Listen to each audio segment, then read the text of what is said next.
মাসিকের রক্তগুলি খেয়ে সেখানে বড় হয়। এটা আধুনিক বিজ্ঞানও স্বীকার করেছেন, বলেন সুবহানাল্লাহ।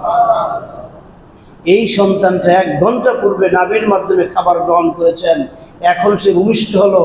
এখন পৃথিবীর কোনো শক্তি এই নাভির মাধ্যমে তার পেটে কোনো খাবার দিতে পারবে না, পারবে? এমন কোনো মেশিন আবিষ্কার হয় নাই।